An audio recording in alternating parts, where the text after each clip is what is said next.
Hey, what's up, guys? It's Blake. I'm the hipster that plays Highlander, and today we're back again talking about something new. We're talking about reprints from Commander Legends Battle for Baldur's Gate. We're gonna go over all the reprints because today is the day that we have officially got all four Commander decks spoiled, and we have the whole normal set spoiled. So we know everything that's in the entire set. So this video, I want to talk about reprints. And then the next couple of videos, I'm going to talk about the actual main set. We're going to do my normal format of, rating all the legends and then rating the best cards from the set as a whole. So yeah, today we're going to start with that. Don't forget to do all the normal stuff, like, comment, subscribe, all the algorithm stuff. Yeah, let's get into it. We're going to start off by kind of combing through these commander decks. And spoiler alert, Wizards continues to be very stingy on reprints ever since we started getting secret layers, and especially with lands. The lands basis for these decks are pretty pathetic. So yeah, I guess let's get into it.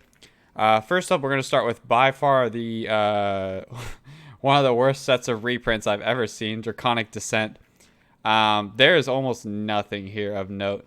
I mean, if I really want to stretch it, I can, talk about a few cards here.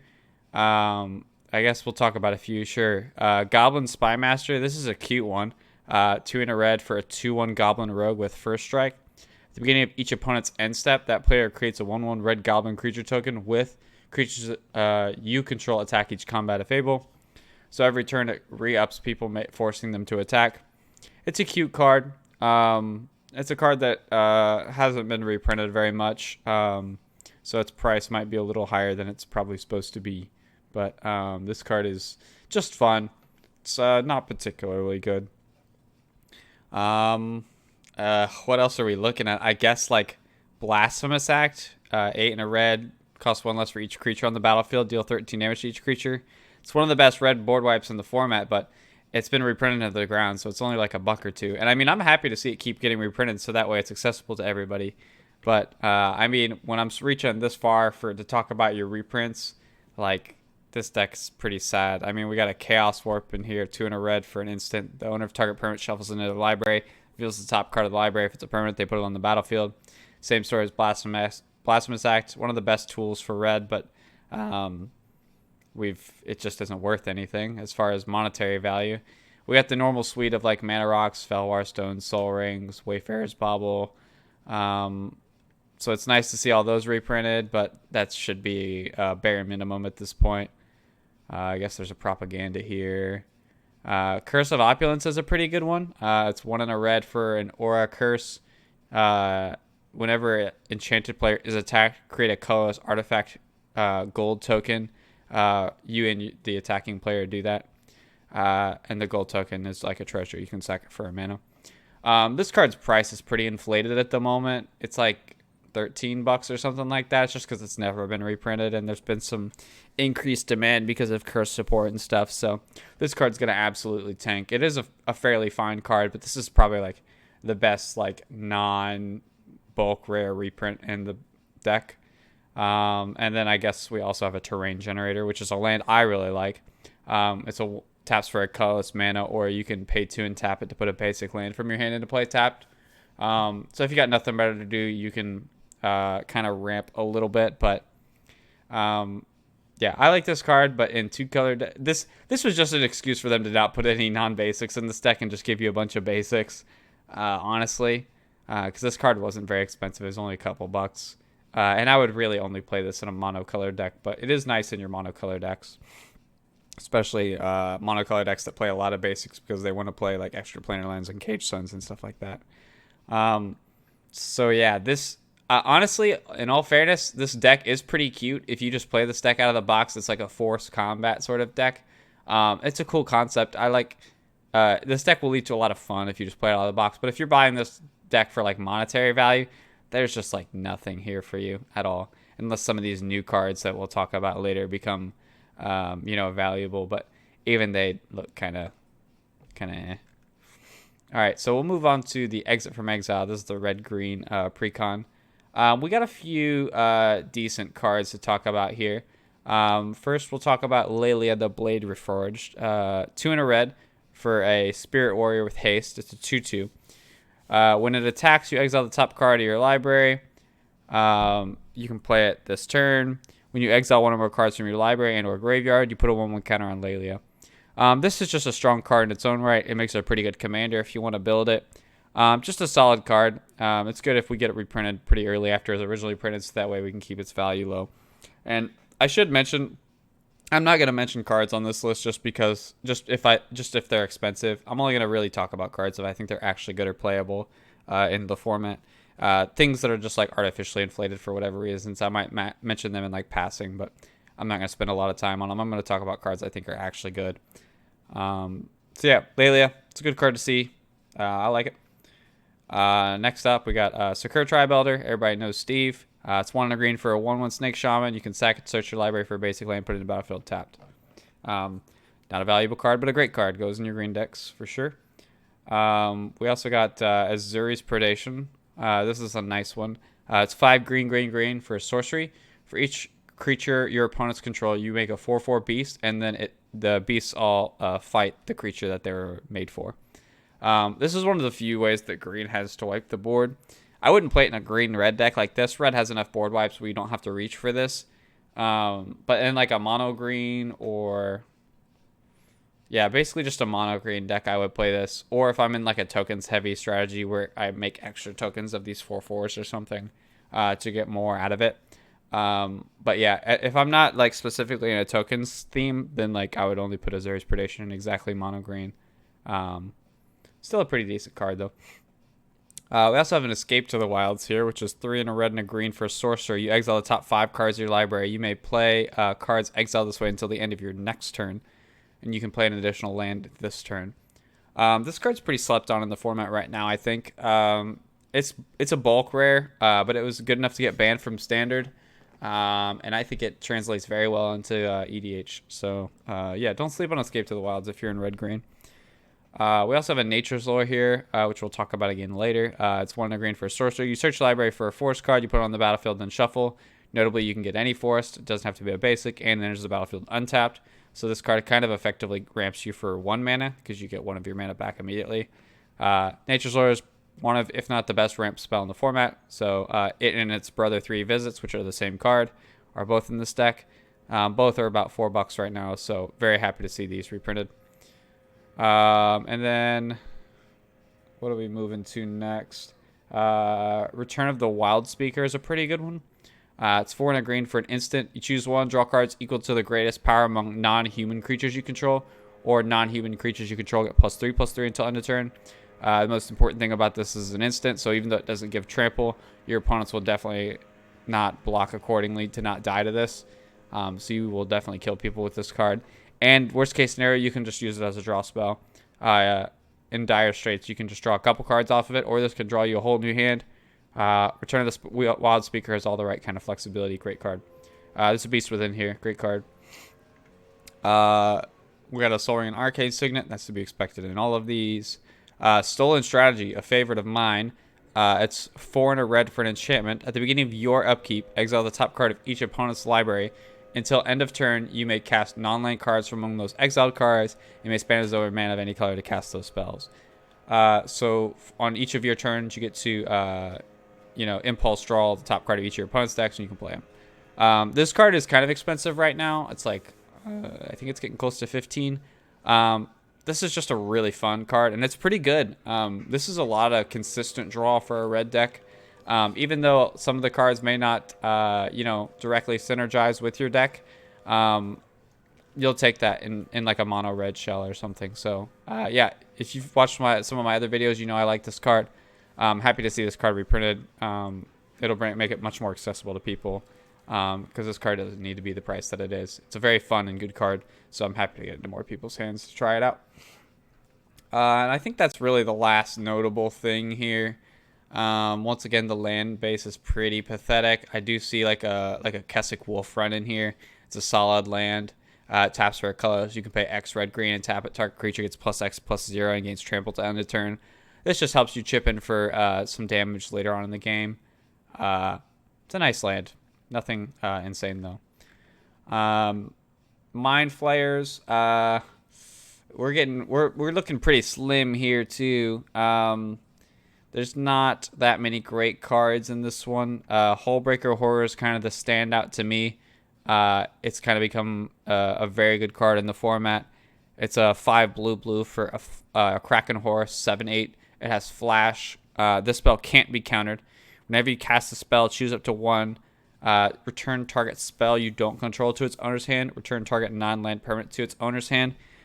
This card's a very easy way to lock down your opponents out of the game. Notably, it has Flash and can't be countered, so it's very hard to interact with. And then if they ever try to interact with it after it enters, which they probably will have to, it's very easy to protect because you can keep bouncing the spell that they play to their hand. You just have to keep playing spells and refueling yourself. So, but that doesn't seem to be very hard to do, especially if you're in blue.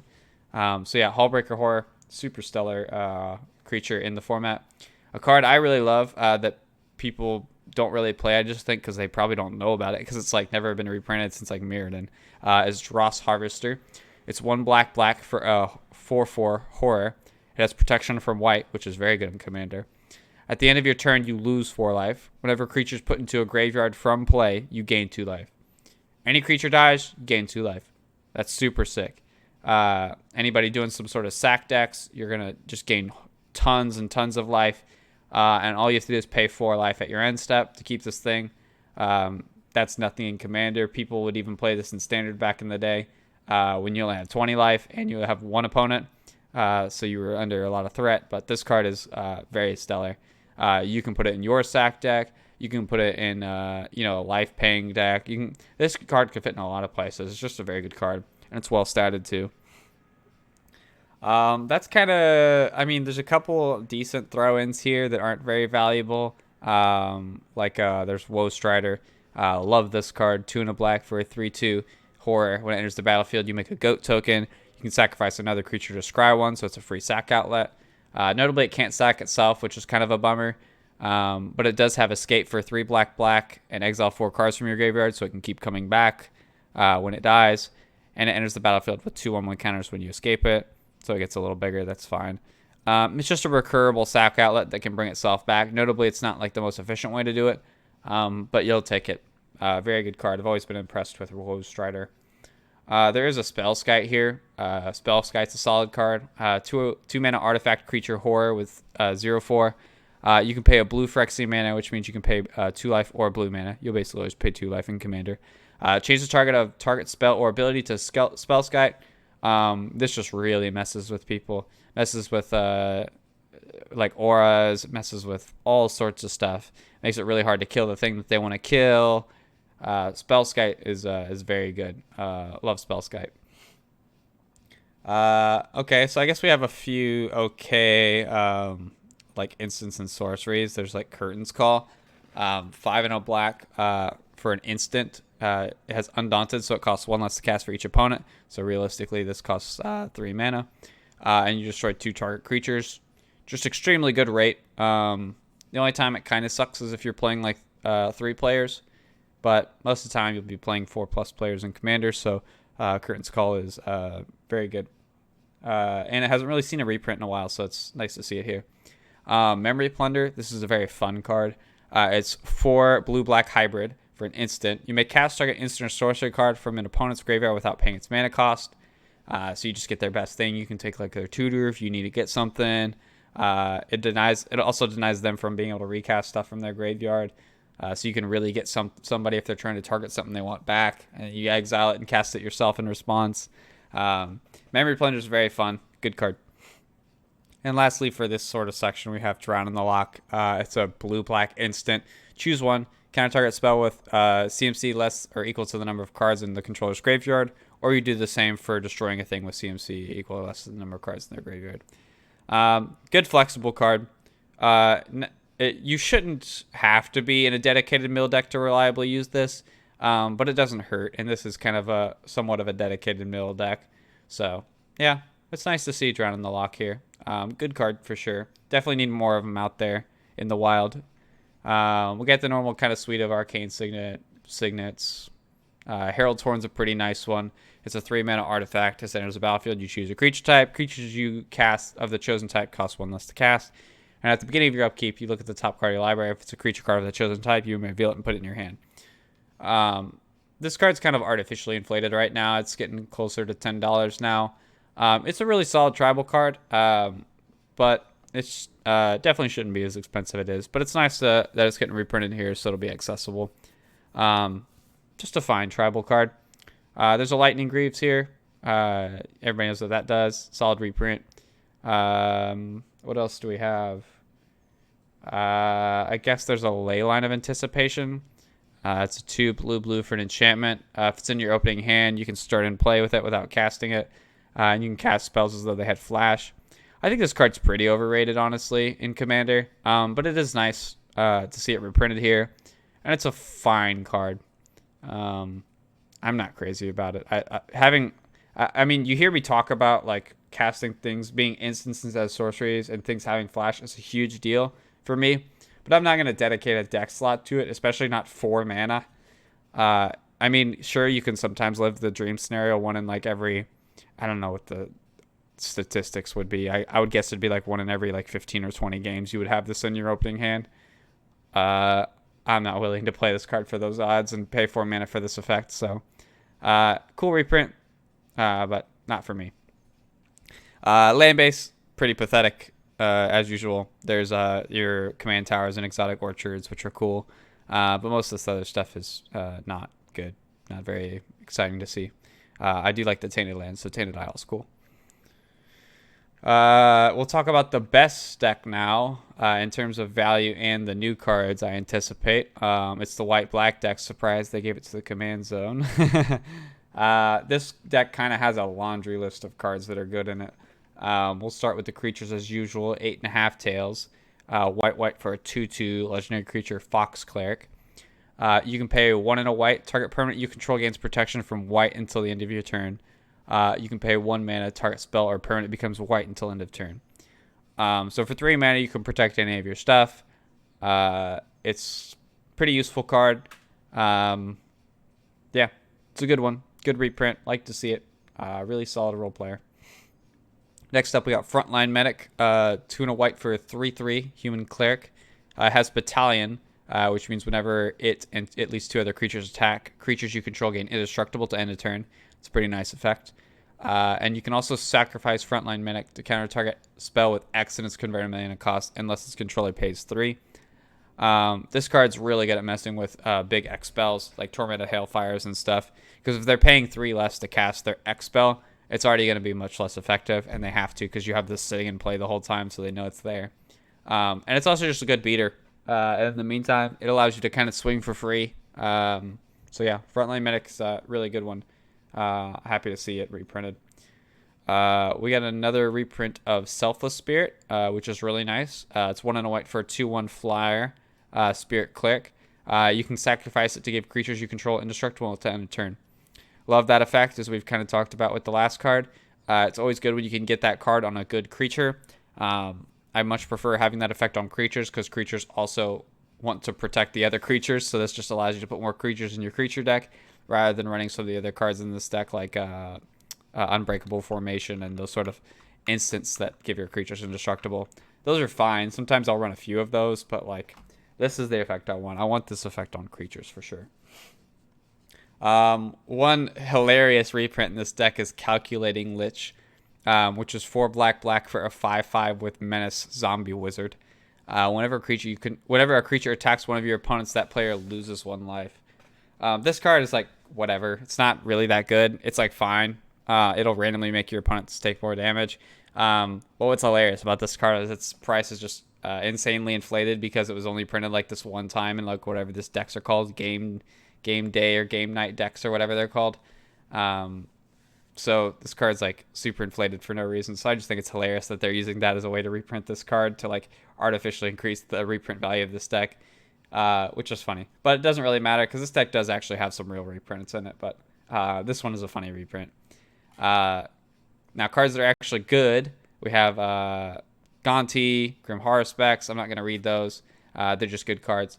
Grim Hireling is a card I'm very excited to see reprinted again. It's 3 and a black for a 3/2 Tiefling Rogue. Whenever one or more creatures you control deal combat damage to a player, you create 2 treasure tokens. You can pay a black and sack X treasure tokens. Target creature gets -X until end turn. Activated only as a sorcery. Obviously, we mostly want this for the first effect. You can make up to 6 treasures a turn if you hit all 3 opponents. And then the outlet of being able to kill creatures if you really need to by sacking a bunch of treasures is nice. It's fine, but we were mostly playing this because it creates a lot of treasure. Yeah, love Grim Hireling. It's a great card. A card that I've been generally impressed with most of the time is Nighthawk Scavenger. 1 black for a Vampire Rogue. It's +1 *3. Flying Death Touch Lifelink. Nighthawk Scavenger's power is equal to 1+ the number of card types among cards in your opponent's graveyards. Yeah, this card is just always huge. As long as to me, this card is good in your deck as long as the creature type, Vampire or Rogue, is relevant. If either of those are relevant, this is going to be a great creature in your deck. Because this card is overstated as hell, has insane keywords on it. It's just going to gain you large chunks of life, be very annoying on the attack and the block. Yeah, Nighthawk Scavenger has always been an overperformer in the games that I've seen it. Not the most expensive card, but glad to see it reprinted for sure. Felixfang of Silver Quills, another great one. 2 white-black for a 3/2 Flying Mentor, legendary creature, Vampire Wizard. Whenever a non-token creature you control dies, if it had counters on it, create X tapped 2/1 white and black Inkling creature tokens with flying, or X is the number of counters it had on it. Very strangely worded, but it makes sense. If your creature had 3+1 counters and a double strike counter, when it dies, you get 4 tapped Inklings. Yep, this is just a super stellar card for any sort of counters matter decks. It's a great commander in its own right. Once again, not the most expensive card in the world, but love to see it reprinted. Great card in the format for sure. Next up, Aven Mind Sensor. 2 and white for a 2/1 flyer, bird wizard. Has flash. If an opponent would search a library, that player searches top 4 cards of their library instead. Just one of the best hate bears in the format. Messes with your opponent's tutors, which are the things that you really want to stop them from doing. So yeah, great card. We got a Mother of Runes in here, which is a great reprint. 1 white mana for a 1/1 human cleric.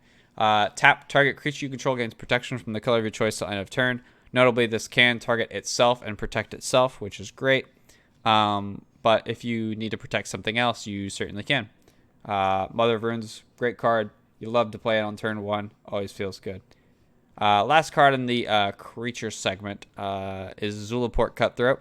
1 black mana and a 1 for a 1/1 human rogue ally. Whenever Zulaport Cutthroat and another creature you control dies, each opponent loses 1 life and you gain 1 life. One of the best aristocrats in the format. No brainer in any sort of heavy creature sack sort of deck, which this deck isn't really. So this card's kind of a weird include, but the more of these we get out there, the better for sure. We also have an austere command, one of the better board wipes in the format. 4 white for a sorcery. Choose 1, destroy all artifacts. Choose 2, sorry. Destroy all artifacts, destroy all enchantments, destroy all creatures with mana value 3 or less, destroy all creatures with mana value 4 or greater. This is a nice flexible board wipe. It's going to protect the things that you want to protect and kill the things that you need to kill. Sometimes it can be a pseudo Plague Wind where you just wipe all your opponent's things away and you get to keep all your things. Just one of the best board wipes in the format. This is a board wipe worth paying 6 mana for sure. My favorite white card ever is here. Savine's Reclamation. 2 and a white for a sorcery. Return target permanent with converted mana costs 3 or less from your graveyard to the battlefield. If this spell was cast from your graveyard, you may copy this spell and choose new target for the copy. And it has flashback of 4 and a white. I could rant about this card all day. You can ramp with this card. You can get combo pieces back with this card. This is just insane value. If you mill it, it's even better. Yeah, this card just does everything. My favorite white card. I'll just leave it at that for now. Really nice to see this card reprinted. It's finally getting the recognition it deserves, and the price has been increasing. It's about like $10 now, I think. And I've been wanting to pick up some more of them myself, so good timing for me for sure. Yeah, love Savine's Reclamation. We'll move on to the artifacts. Maxwood decks. This is a nice one to see. 4 mana for an artifact. Creatures you control are every creature type. The same is true for creature spells you control and creature cards you own that aren't on the battlefield. Turns everything you have into a changeling. And you can pay 3 and a tap to create a 2/2 blue shapeshifter token with Changeling. This is just great if you're in like a tribal deck or any sort of deck where you don't have a lot of tribal support, like if you're playing Kavus or Sponges or whatever. This just allows all your synergies to tie together and it allows you to make more of your tribe, whatever your tribe is, because it can create 2/2 changelings. So yep, not the most expensive card once again. Excellent card though. We got 2 signets and a soul ring and a talisman of hierarchy. They really didn't want to print the blue-white. They really didn't want to print any of like the expensive talismans or signets or anything. They skimped on the mana rocks here for sure. So yeah, it's a bummer. But we do get a skull clamp here, which is super nice. 1 mana for an artifact equipment. Equipped creature gets +1/-1. Whenever equipped creature dies, you draw 2 cards, and the equip is only 1 mana. Super broken card. Insanely powerful draw engine. As long as you consistently make 1/1s, you can basically sack them for 1 mana to draw 2 cards. And that is a insane rate. So yeah, Skull Clamp is probably the best equipment in the format. Probably one of the best draw engines in the format, as long as your deck can support it. So yeah, great card. Love to see it. We actually have a couple decent lands in this series of cards. Castle Lochthwain enters the battlefield tapped unless you control a swamp. So most of the time it enters untapped, as long as you're in 1 or 2 colors. Taps for a black mana. You can pay 1 black and tap to draw a card, then you lose life equals to the number of cards in your hand, which isn't really that much of a downside. If you're activating this card, you probably are out of things to do because you're spending 4 mana to draw a card. But it's on a land, so when you run out of things to do, it's nice that your land can find you something to do. And the average CMC of this deck looks pretty low, so generally, if you're out of things to do, you're probably going to be at 8+ mana, so spending 4 to draw a card, you're probably going to be able to play the card you draw. So, yeah, great card. Castle Lochthwain is a very good one. There's a Mutavault here, which taps for a colorless mana, and you can pay 1 and make it a 2/2 creature that is all creature types. It's fine. It can help support your like tribal stuff that you have going on. It's nice for this deck especially.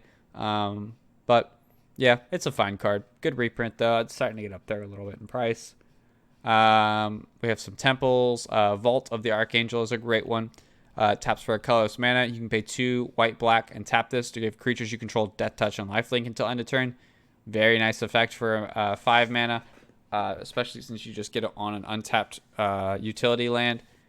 This is a great utility land. Love to see it reprinted here. It's been creeping up in price too.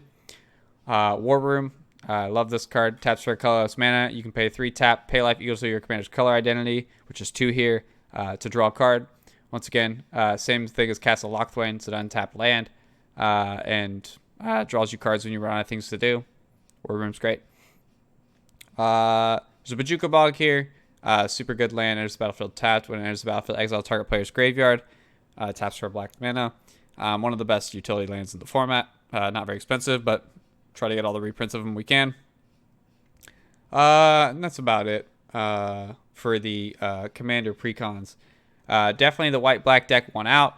Having a Skull Clamp, a Savine's Reclamation, and some other pretty useful stuff in terms of lands and creatures. Got the Grim Hireling, got Castle Lochthwain, Warroom, Vaults of the Archangel.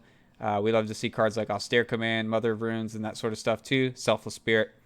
So it definitely won out. The blue-black deck was fine. The green-red deck had fine reprints in it. Not amazing. We do like to see the ramp stuff like 3 visits, Nature's Lore, and I almost forgot to mention. Did I really almost forget to mention the Jessica's Will in this deck? I feel like I talked about it, but maybe I didn't. Jessica's Will, one of the best red cards in the format. 2 and a red for a sorcery. Choose 1 if you control your commander as you cast a spell. You may choose both. You add red for each card in target opponent's hand, or you exile the top 3 cards of your library, and you may play them this turn. Rituals and draws you cards. Yeah, one of the best red cards in the format. Hopefully I didn't. I'll just cover my bases there. I feel like I talked about it, but maybe I didn't. But yeah, love to see that reprint. That's definitely the second in line. And the red blue is definitely last. This deck sucks. Cool theme. Probably be fun to play out of the box, but don't buy this deck for any sort of value. All right, we have a few reprints from the main set. One once again, the main set has pretty pitiful reprints, especially for how large the set is. I get that they're trying to do like mostly new cards, but man, we have so many sets reprinted now. We cannot use Secret Lair as the only way to reprint cards nowadays. Like, come on. Especially cards of like moderate value. Like, could you imagine if we lived in a world where you know, like some of the cards like Imperial Recruiter and that sort of stuff before they started getting reprinted in master sets a bunch, if like they hadn't been reprinted and then they started coming up with the idea of Secret Lairs and they were starting to sell Secret Lairs with just like Imperial Recruiter in it and stuff, my god, it'd be a different world. Or Grim Tutor even, god, yeah. Anyway, so the main set, we have not a very large list of cards here to talk about, but we do have a few. Deadly Dispute. It's 1 on the black for an instant. It's a common, importantly. As an initial cost to cast a spell, you can sacrifice an artifact or a creature, and then you draw 2 cards and create a treasure. This is just upgraded Costly Plunder, which is the same card that doesn't make you a treasure. This card's just been an overperformer in every format. It even sees waves in Pauper. So yeah, super, super stellar card. Love to see it as common, reprinted in the main set, so there'll be plenty of them out there. This card was almost getting close to $2-3. So, yeah, love to see it reprinted for sure. This card doesn't need to be very expensive. It's a common. Nature's Lore. Mentioned it in the precons, but also it's getting a common reprint in the main set, even more importantly. So there's going to be a ton of them out there. I'm not going to go through and read this again. But yes, once again, more Nature's Lores. Yes, please. We need them. Traverse the Outlands. This is a card I don't particularly like too much, but definitely some people love this card. It's a sorcery for 4 and a green. Search the library for X basic land cards, where X is the greatest power among creatures you control. Put those lands in the battlefield tapped and shuffle. If you have enough basics in your deck, this can get you a decent chunk of basics. But once I'm at 5 mana, and if I already have a big creature, like how many more lands do I need? You know what I mean? Not my favorite card. People really like it. It does get you a lot of lands. But I don't know. The scenarios that it works in and feels good in to me are like pretty whatever. Basiliskcaller. 1 mana artifact equipment. Equipped creature gets Death Touch and Lifelink. And it has Equip 2. Very good equipment. Usually most effects like this, you pay more mana for just an equipment that has Death Touch, or you play similar mana for an equipment that just has Lifelink. Really nice to have both of them on one small package here. Love to see it. And it's a rare. Blade of Selves, 2 mana for an artifact equipment. Equipped creature has Myriad, and it equips for 4. Myriad says whenever a equipped creature attacks, you make a token copy of it that attacks each other player that the equipped creature is not attacking. And then you get rid of the tokens at the end of combat. Super nice for triggering your extra ETBs. Myriad was a really cool mechanic, but this is like the only card originally that actually was like worth playing that had Myriad. So yeah, it's good to see it reprinted here. We have a lot of good Myriad cards to talk about when we get into the actual set review too. It was a big theme for this set. So yep, like to see Blade of Cells reprinted for sure. Swiftfoot Boots, everybody knows what these do. Glad to see it reprinted. Keeps the price low. I think it's a bit overplayed in Commander, but people like to protect their commanders, so it's fine. Wayfarers Bobble. We talked about it in the precons, but it's nice to see it once again printed at common in the main set. So there'll be plenty of these, and we'll finally have a cheap Wayfarers Bobble. It's finally crept back down to $1, and now it's just going to be bulk again. Need a lot of these. Get these in all your non-green decks for sure, especially decks that care about artifacts. Kindred Discovery, finally a reasonable reprint. 3 blue for an enchantment. As Kindred Discovery enters the battlefield, choose a creature type. Whenever a creature you control of the chosen type enters the battlefield or attacks, draw a card. This one I for sure thought was going to get saved for a Secret Lair, but at least they gave us a bone here for sure. Cut us some slack. This one is just one of the best tribal cards in the format. It just draws you insane numbers of cards. Yeah, Kindred Discovery is the real deal if you're in a blue tribal deck for sure. We have the Battlebot lands reprinted. These have been kind of overdue for a reprint, but they are some of the best lands in the format. They enter the battlefield tapped unless you have 2 or more opponents. We always have 2 opponents, and these are the enemy colored cycle. So this is, if you remember the original Onslaught lands, the fetch lands like Bloodstained Mire and that suite of them, Windswept Heath, it's those colors. This one's the red-black one. It's Luxury Suite. These have been creeping up for a while. It's good that we actually have a meaningful reprint, not just the Expeditions from Zendikar Rising. We've needed this reprint for a while, so good to see. These are some of the best lands in the format. And then we have Reflecting Pool. This is one nice reprint that we got. It's a land. It taps for 1 mana of any color that a land you control could produce. If you watched my mana fixing video, this is one of the better lands for color fixing in the format. Yep, just a super stellar land. And that's it. That's all the reprints for the Commander Legends set. Huge set, even throughout the Commander decks, even more cards. Very pitiful reprints. We got a few like Jeska's Will, Savine's Reclamation, that sort of stuff.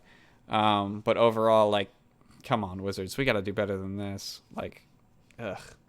Anyway, no more ranting. We'll try to make this a short video for y'all.